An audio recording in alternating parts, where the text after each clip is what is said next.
In this video, I'm going to share my recipe and techniques for making this simple sourdough artisan loaf. The full recipe will be written out in the description.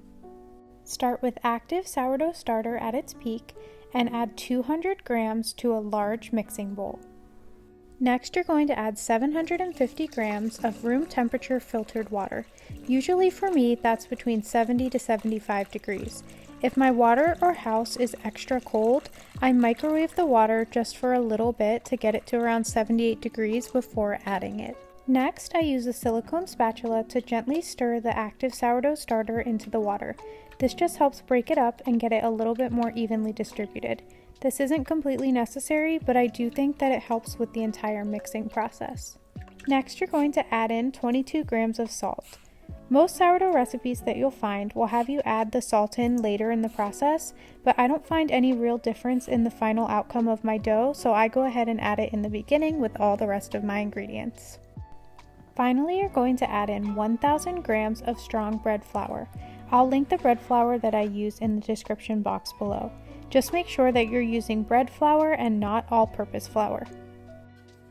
Then you're going to mix all of the flour into your wet ingredients until there's no dry bits of flour remaining. I like to use this Danish dough hook. I find that it makes this process so much easier.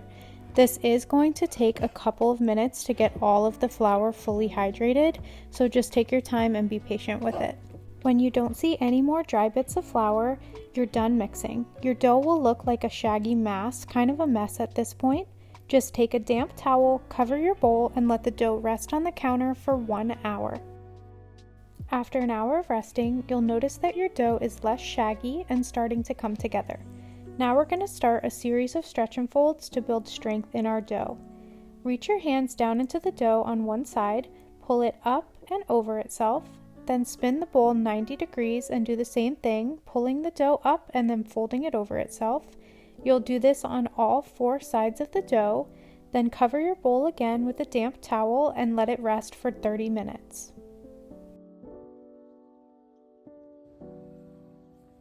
After 30 minutes, it's time to stretch and fold the dough again. Look at how much smoother it is after just 1 round of stretch and folds. So repeat the exact same process that we did before, reaching your hand down into the bowl, pulling the dough on one side up and over itself, spin the bowl 90 degrees and fold on all 4 sides of the dough. We're going to do this stretch and fold process a total of 4 times, so for a total of 2 hours, 30 minutes in between each round. After 30 minutes of resting, it's time for a 3rd round of stretch and folds. I'm showing you here that I do wet my hands before each round of stretch and folds. This helps to keep the dough from sticking to my hands as I'm stretching and folding it. Make sure as you're stretching and folding that you're doing so gently as to not tear the dough. When I'm done with my 3rd round of stretch and folds, I do like to pick the dough up in the bowl and place the smooth side up. Then cover and rest again for 30 minutes. For the 4th and final round of stretch and folds, you can repeat what we've done the last 3 times, or you can do what's called a coil fold, which I'm going to show you here.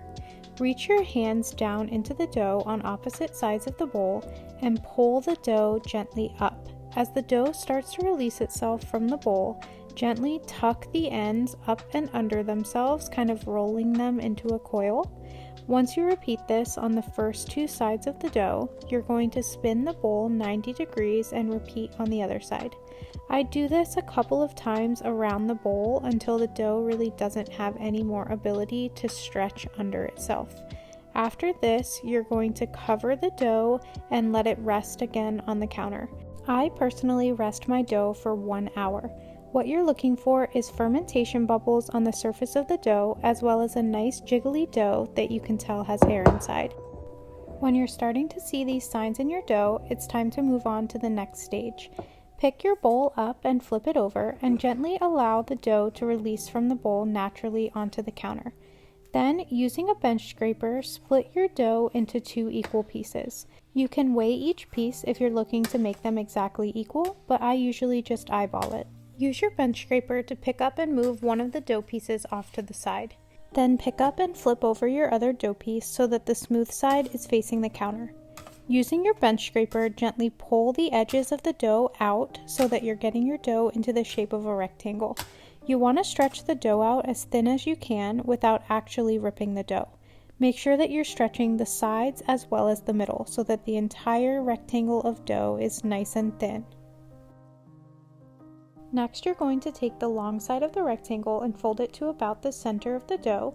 Then take the other long side of the rectangle and fold it over the first folded side. Then you're going to take the top and fold that down to the center, take the bottom and fold that up. Then you're going to flip the dough over. Using the palms of your hand, you're going to push the dough up on the counter and then pull it down towards yourself. I like to call this a candy cane motion. You're pushing the dough up on the long side of the candy cane and then pulling it kind of over and down towards yourself. This creates some nice surface tension on the dough and helps to seal the bottom and get the dough into a nice ball shape. Continue this motion until the surface of your dough is tight but not tearing. Then pick your dough up and set it to the side, and you're going to repeat that same process with the second half of your dough.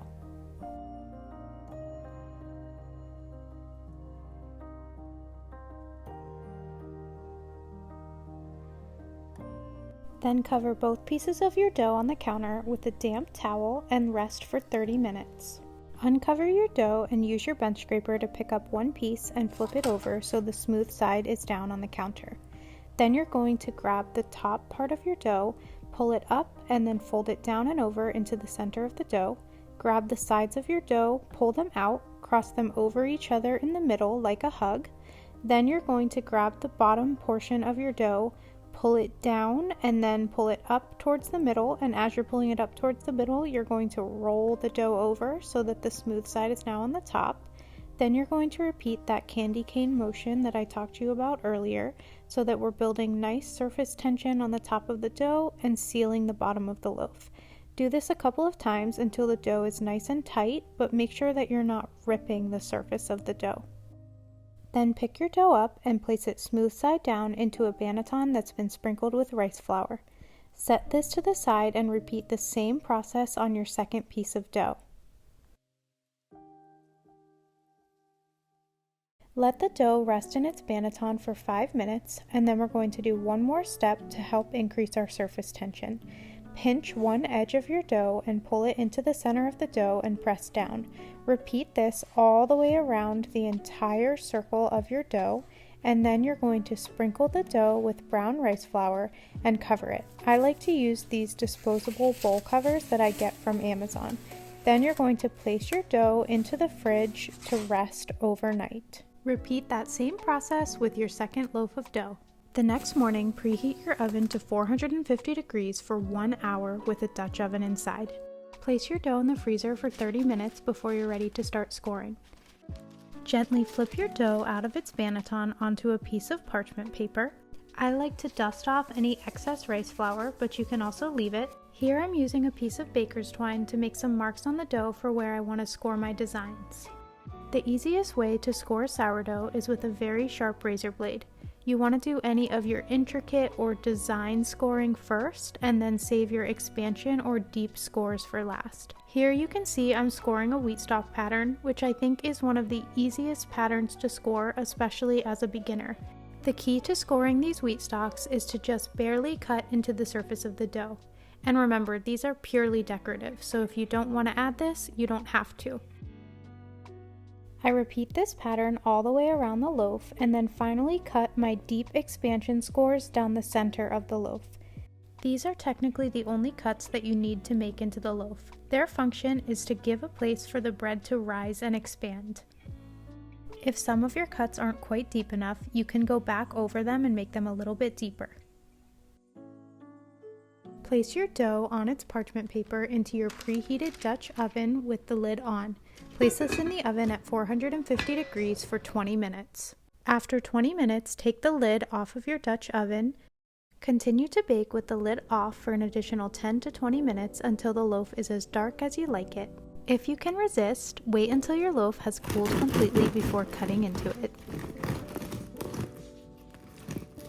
And finally, a shot of the crumb inside. Beautiful, evenly distributed holes, perfect for collecting melted butter. Please leave any questions that you have in the comments below. Don't forget to like and subscribe. Thank you so much for watching.